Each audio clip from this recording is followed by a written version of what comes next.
And we're back. This is Spin Doctors Archive, the podcast. My name is Daniel, and you are listening to episode 3 of the Spin Doctors Discography conversations with Aaron Gomez, the Spin Doctors drummer.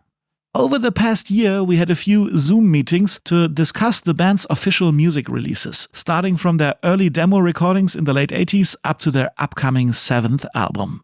And today, it's all about Turn It Upside Down, the band's 1994 follow-up to their best-selling album Pocketful of Kryptonite. Before we begin, I'd like to shamelessly promote spindoctorsarchive.com.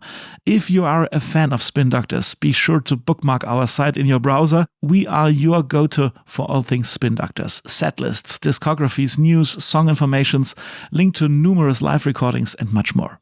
You can also connect with us on Facebook and Instagram by searching for Spin Doctors Archive.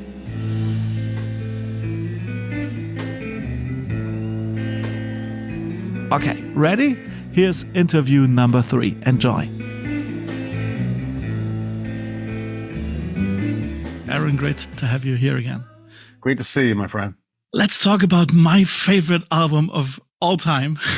Wow. A very interesting one in the Spin Doctors catalog. It's the second studio album of Spin Doctors, Turn It Upside Down, released in May of 1994. It consists of 13 tracks: Big Fat Funky Booty, You Let Your Heart Go Too Fast, Cleopatra's Cat, Hungry Hermits, Biscuit Head, Indifference, Bags of Dirt, Mary Jane, More Than Meets the Ear, Larrabee's Gang, At This Hour, Someday All This Will Be Road, and Beasts in the Woods. Aaron, as always, what do you remember from those recording sessions? How did this album become what it is? Yeah. Well, one of the things that I remember is for the first time since the band started, we took a 6-month break after all the touring from Pocketful of Kryptonite. You know, because as you know, that whole process, it took a long time before the record broke. And then when it did, we had the tour, and then it broke around the world. So it was like 3 years of constant touring. So whatever it was, like maybe the end of 93 or whatever, we finally took a break. And we took a nice little chunk of time. But then it was like, okay, we got to make a new record. We wanted to be out on the road again for next summer.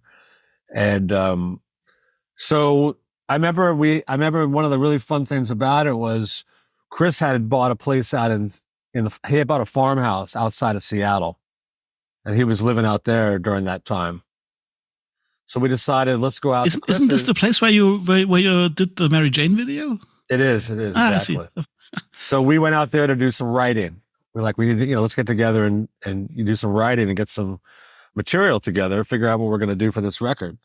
So we went out and spent I forget how long, a week or 10 days at Chris's house. We had a really nice time, and we just wrote songs. And I think about half that record was new material, and half that record was songs that leftovers from our huge catalog of original material that we had, written on those first 3 or 4 years of being a band.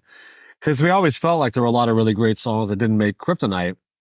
And ultimately, we wanted to record some of those for Turn It Upside Down. So Turn It Upside Down was kind of a mix of some of the old stuff and some of the new stuff.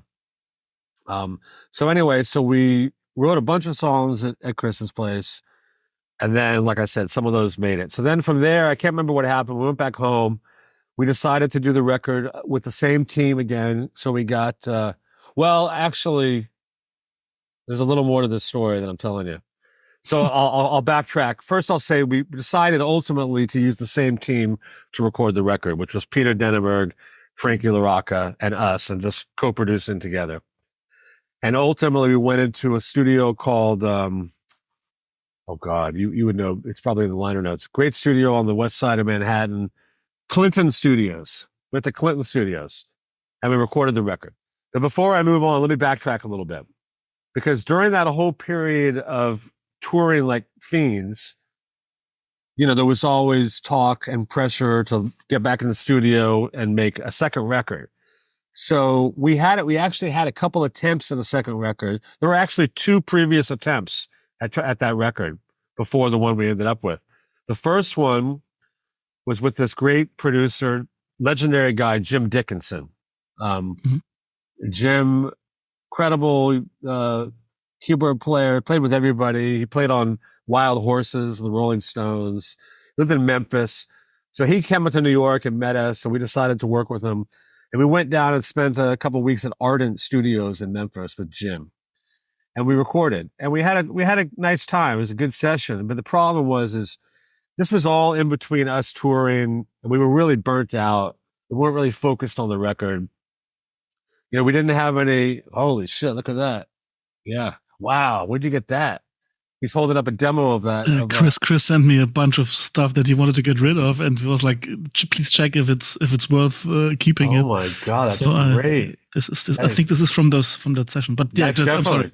That's definitely from those sessions, Ardent. So we didn't have any new material. We were just going in there, recording stuff that we had, and again, we had a lot of great songs. So, but in those sessions, you've heard them. I mean, they were cool.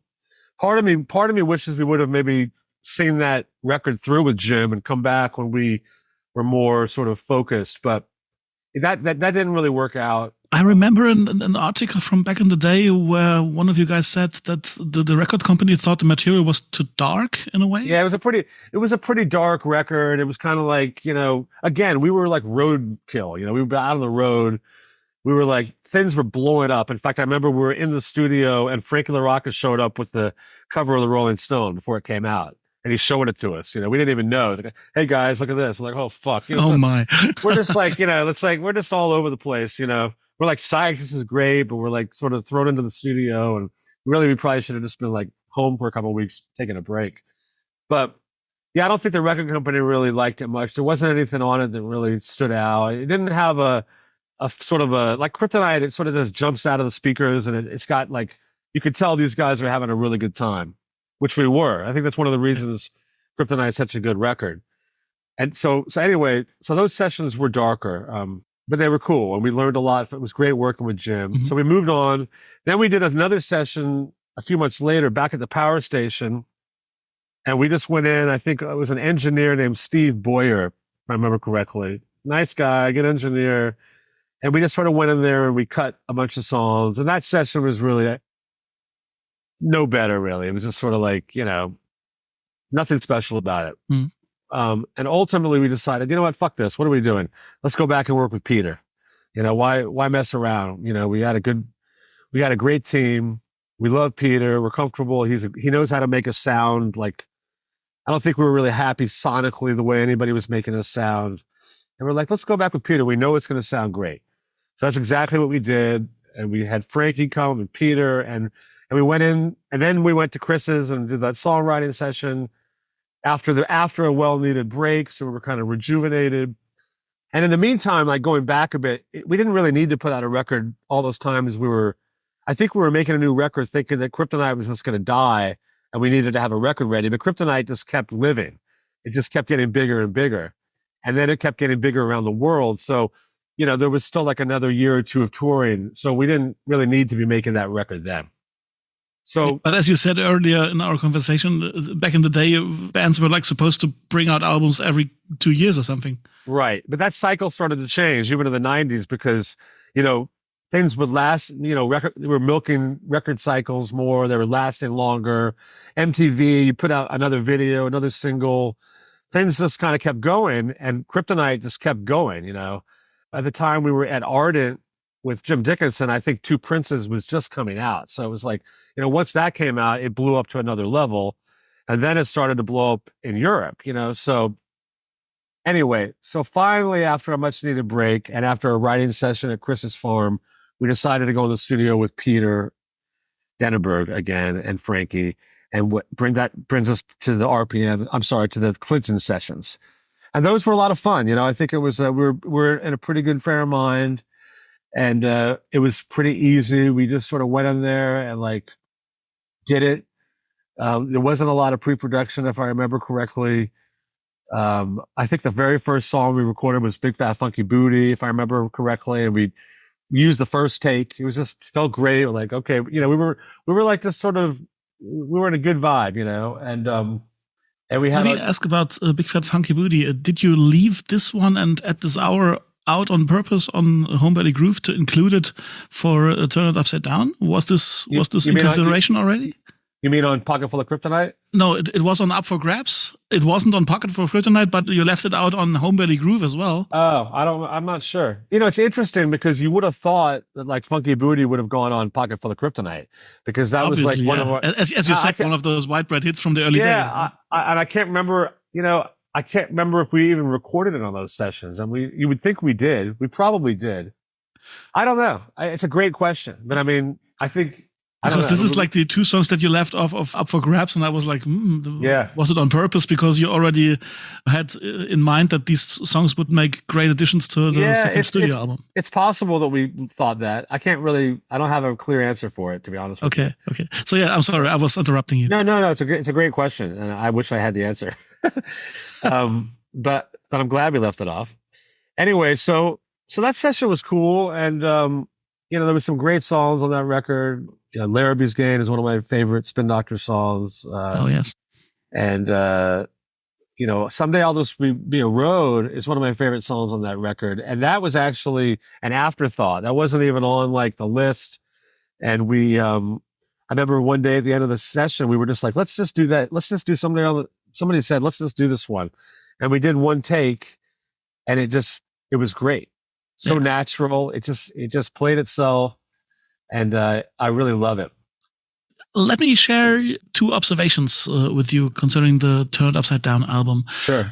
As I told you earlier, this is one of my personal favorite of yours, and it's an album that is heavily loved by the hardcore Spin Doctors fans. But back in the day, you guys got some pretty bad reviews for it.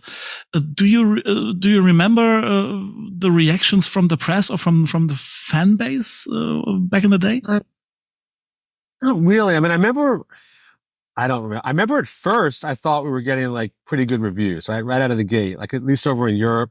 But I can't remember. I never really try to pay tay much attention to that stuff because it's like, I mean, it'll make you it got some rave reviews over here in Germany, actually. I remember Rolling Stone Germany and some other papers going crazy about the album, actually. Yeah. I remember some good ones, and I'm sure we got some bad ones. I don't know. I mean, the thing I remember was, we were coming off this massive record. I mean, Pocket Full of Kryptonite sold like 10 million records around the world, and so there was a lot of pressure, a lot of hype that we're going to have another huge record. And so that's kind of a difficult thing because we never expected Pocket Full of Kryptonite to do so well. That thing just took a life on its own. So I think we tried to kind of have a realistic approach to Turn It Upside Down and, realize like, look, the chances of that selling as many copies as the other one is not, we would love it, but it's not realistic. So, I just remember like it came out and there was a major push. I mean, all cylinders going, and, I think in hindsight, we definitely picked the wrong single. I think we were all like kind of psyched because we loved Cleopatra's Cat. It was like a classic Spin Doctors song. You intended this to be like a tribute to the fans in a way? Yeah, I think, sort of naively thought like, we just blew everybody's head off. We've been in everybody's face so hard with Two Princes and Little Miss, like this big fucking huge pop hits. It's like overkill almost, and we thought, I think maybe like, Cleopatra's Cat is like this cool song and maybe it won't be so like, I don't know, but I think it was a big mistake, honestly, because it bombed. It didn't do well. It wasn't a hit. It got a lot of airplay at first, and it got a lot of MTV time, and it had all the big, MTV was so big at the time, and it got a lot of play, but the record came out, I think it came out higher in Europe. I think like in England, it debuted like, I don't know, number 1 or number 2 or something like that. And in Europe, the numbers were pretty big, but in the States, it came out, I think it debuted at like number 27 or something. And I remember everybody was expecting it to come out and like, even the record company, like, oh, it's going to be a number 1, this week, and it came out and we were actually at Glastonbury. We were headlining Glastonbury that year. One of the biggest shows we ever did. Great show. And I remember, we had a great time. And I remember we got the news like, right that day, like before we went on stage, like, hey, the record debuted. I think Richard Griffiths, the president of the label, was there, and he was cool. He's like, don't worry, it's going to turn around, but then it was kind of like, oh fuck, here we go. And but anyway, so I in hindsight, I always felt like we should have probably released "You Let Your Heart Go Too Fast" as the first one, which did pretty well once it was released, right? Right. So that was the second single that came out, and they were both of them were hits on rock radio. But back then you had rock radio and you had top 40 radio. Rock radio is kind of dead now, and rock radio was nice, but I believe that "You Let Your Heart Go Too Fast" stalled at 41 on the U.S. pop chart. So it was one away from being a top 40 hit.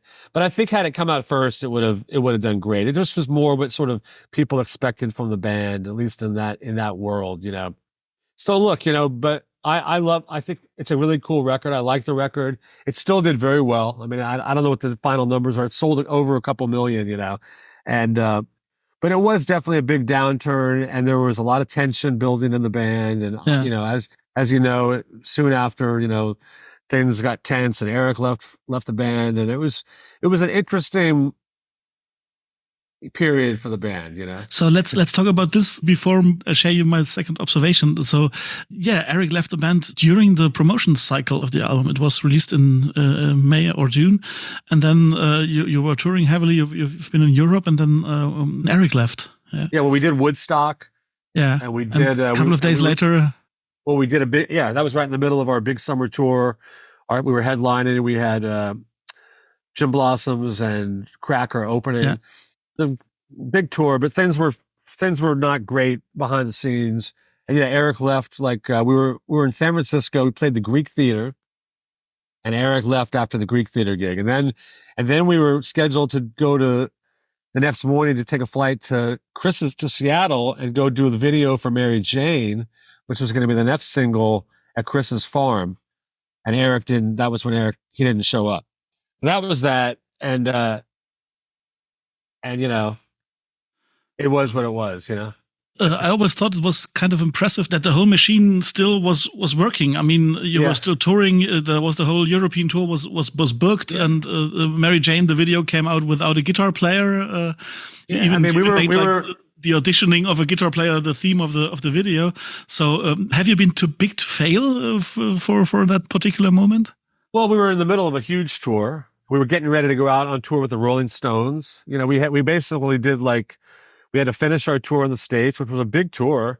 And then we went over to Europe, and then we were opening for the Stones. And so we had a whole year of commitments on the books, and we're still hoping we can turn this record around. We hadn't even gone over to Europe yet to do the real push over there. So we didn't want to what were we going to do? We had to get a new guitar player, and, that we just did, we got Anthony, and we just proceeded on, Yeah, we will talk about Anthony, I think, in the next chapter. And in hindsight, I think in hindsight, we probably should have all tried to get it together and had Eric remain in the band. But it was just, it's just so much going on. There was so much pressure, and you're in the middle of it. You're young, and it just didn't happen. It didn't work out. So.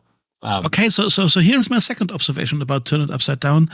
A lot of people are wondering why you're not playing more of those tracks nowadays in the shows. I mean, there are lots of explanations for that, but there's one thing you were mentioning that recording that songwriting session at Chris's farm with songs like You Let Your Heart Go Too Fast, Biscuit Head, Beasts in the Woods, Modern Meets the Ear.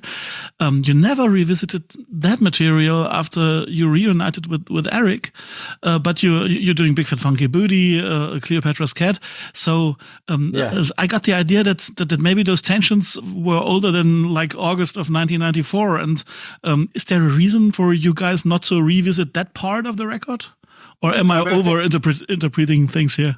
Probably overthinking it a little bit. I mean, I think that, what we tend to do now more than anything is play the songs. We try to mix up. I mean, I send you the set list for every gig. So you see, we try to mix them up. Thank you for that. You're welcome. We have sort of certain things that seem to really work. We'll tend to have maybe certain songs we'll open with for a while, certain songs we might end with. There's certain patterns, but as you see, we rotate things a lot. And now that we have new material, that's become a big part of the show. But as far as songs from Turn It Upside Down, I mean, things that kind of get played fairly often, Big Fat Funky Booty, Cleopatra's Cat. So, for a while we were doing Hungry Homage. We haven't done that in a while. Yeah. But a lot of it, I think we just tend to like do songs that work. Like you sort of get a sense of when you're playing shows all the time, what songs not only sound good now, but also, people like, react to. And it's different than just like, I mean, I know you're a diehard. You want to see like, God, I wish they would do like More Than Meets the Ear or something, Of course. Like, we haven't played the, we haven't played the song in like 25 years probably, Yes. so like, and there have been some cases where we've tried a few songs. It just didn't sound that good. Like for instance, You Let Your Heart Go Too Fast. I would love to play that one. But for whatever reason, you did that back in the Brooklyn Bowl in 2018 or something. Yeah, we like did that, it. Oh, did we? Once. Yeah, I mean, I know, and I for whatever reason, it just never felt that good, So it's like if we could, I wish we could. I'd love to get it back together. I mean, I think it's worth trying to get together because it's a great song. It was a popular song. I mean, really, and it's a song that I really wish we played more, and maybe we can attempt it again. But I just noticed that I write the set lists, and it's one of the most asked questions on spindoctorsarchive.com. Actually, a lot of people are asking why they are not playing "You Let Your Heart Go Too Fast" or what about tell them Aaron Indifference and so on. I'll take full responsibility. It doesn't sound good. If we can play it well, I'll do it. So maybe we just got to practice it more. But yeah, Indifference. That's a great song. We've done that a few times over the years. Yeah. We should put that one back in. I mean, Larrabee's Game is one of my favorites. We've done that a few times over the years, but not a lot. I mean, I think there is something to be said about what you said about like, certain memories that come with certain time periods, good or bad. And I try to be a bit of a, as the guy that's writing the set list, you don't want to rock the boat too much. The last thing you want to do is send out a set list and have somebody say like, I don't want to do that song. Doesn't feel good. Or like that brings back a bad memory, and I don't want to be in the middle of that either. So I see that. You try not to push certain things, but listen. I mean, luckily we have a lot of songs and tons to choose from. Yeah, and we try our best to spread them out, and at the same time to be really conscious about like putting on a good show for the people we're in front of. And absolutely. It's sort of a fine line, right? So yeah, to wrap things up for Turn It Upside Down, there is one comment from Eric that I was thinking about when preparing our conversation. He once said that he thinks the album did not end up being as strong as it could have been. So this is what he remembers from it, but he's proud of it. Something like that. He said in an interview a couple of years ago. Yeah. Would you agree? I mean, I feel like I like the album a lot. I really do. I mean, I haven't heard it in a while, but every now and then, well, like Bags of Dirt, that's a great song. I love that. We've done that here and there, but not a lot. I think that Turn It Upside Down is a very good album, and I think it holds up. I agree with him. It could have been stronger. I don't think it's as strong as, say, Pocket Full of Kryptonite, which I just think is just sort of like this perfect record. It's like, it's not too long. It's 11 songs. To me, every song is great. It just plays perfectly from start to finish. It feels good. There's also, I think, you hear a band member like me or Eric or any of us comment on a record. You're also thinking about what was going on, like you said, in that period. Was there some tension going on? Was there tension with a certain song maybe? Or, there's all kinds of little things. So like with Pocket Full of Kryptonite, everything was just perfect. Nobody had any problems with anything. And I think with Turn It Upside Down, it wasn't totally perfect. It was pretty good. But I remember there were a few sort of tensions going on. I remember a little bit of disagreement about certain songs or sequencing. So it's hard when you're in a band because everybody has to agree. And, that can be difficult coming up with, the sequencing or the songs you're going to pick or mixes. And we're a pretty opinionated band. Everybody's pretty headstrong in a lot of ways. And we've gotten a lot better working together, I think, now than ever. But I think Turn It Upside Down I think it was kind of a tense period for sure when I think about it. And I think that like anything that sort of, although I do think the record really holds up, and I'm really glad to hear that it's your favorite. Absolutely. And a lot of people tell me that. So and maybe those tensions are part of the answer to that. Yeah. I love Yeah. Pocket for Kryptonite. Don't get me wrong, but I love the imperfections, kind of an odd sequencing at parts, but still as a whole, this is the album to go back to if I want the classic Spin Doctors sound. And I think a lot of fans would agree.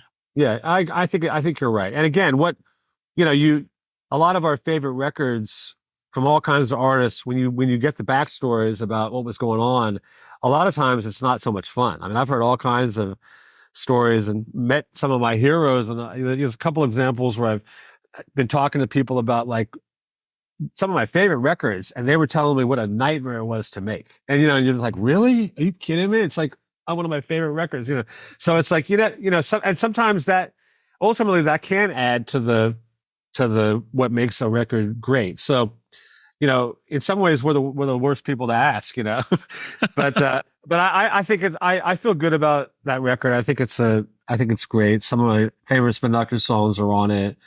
It's got a great sound to it. So let's end this chapter with the same question as always. What is your favorite cut? One or two? I'd have to go Larrabee's Game on that one. Oh yeah. I love that song. I think it really,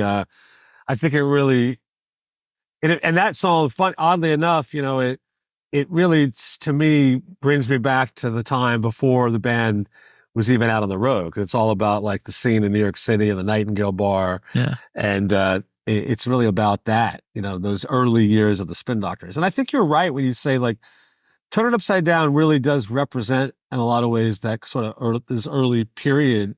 In some ways more than Kryptonite. It's weird, it's like, there's a lot of those songs that sort of didn't make the first record that made the second record. But yeah, I think I would go number one, Larrabee's Game. And then let's see. Wow.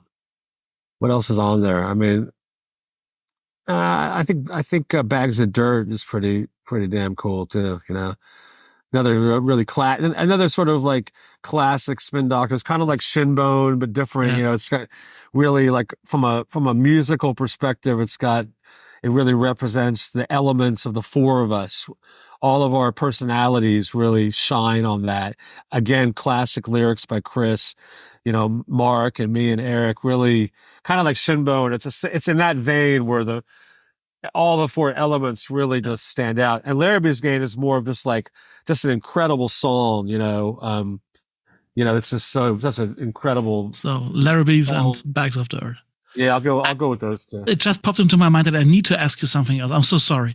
But whatever happened to that break in Hungry Hermits that was on Piece of Glass, but didn't make it to turn around this triplet thing? I loved it on Piece of Glass, actually. Yeah, it was pretty cool. I think we just finally got rid of it. That was I mean, I remember that was just something that I remember that Eric came up with and wanted to add. And I think ultimately it always kind of reminded me of like a Blues Traveler thing or something. Okay. And I think he would admit, I think he'd actually sort of like taken like a Blues Traveler type idea and throwing it in. Cause we were playing together so much and had each other's shows, and I think that was sort of like that was what it was. I think ultimately it was a great part, and it was really cool. And if you want to listen to the Piece of Glass version is out everywhere, so you can listen to that as well. I think, correct me if I'm wrong, but I feel like we might have brought that back a little, like about 5 years ago, and done that at a few shows. I almost feel like when we put out the 25th or the 20th Kryptonite anniversary, and we put Piece of Glass and Can't Say No, I think we might have heard that and been like, let's do that. You probably did it. I think we might have actually done that arrangement at a couple shows. Good. I wasn't fortunate enough to experience that myself. Maybe I guess, I don't know if anybody taped it, but anyway, I may be wrong, but I kind of vaguely remember like bringing that back. When I saw you in Prague in 2005, you ended the show by teasing Hungry Hermits. You only did dun dun dun dun dun dun dun, and the show I was like, no. Yeah. We do that sometimes. Yeah. Okay, Aaron, thank you very much for this conversation. Oh, my pleasure.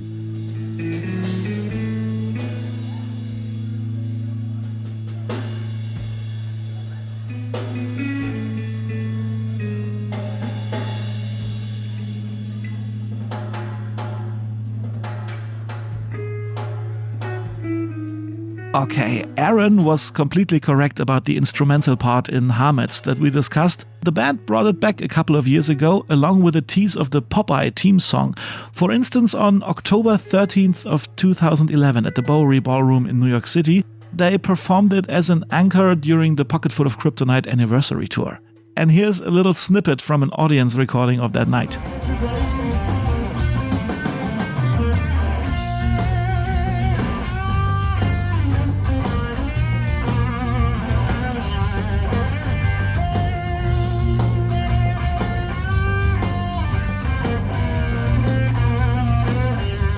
To listen to the full show, check the show notes for a link. By the way, a fully mixed and mastered soundboard recording of this show was officially released back in the day as a limited edition double CD set by a company named Rockhouse Live. For more information on this release, check the Spin Doctors album discography on, of course, spindoctorsarchive.com. That's all for now. Please remember to subscribe to this podcast. And if you enjoy this nerdy little show, please give it a 5-star rating on Apple or Spotify. The next episode will be about the 1996 album You've Got to Believe in Something. And again, I'm really looking forward to this one. My name is Daniel Heinze. Thanks for listening. Until next time, Mau Bi Jiao.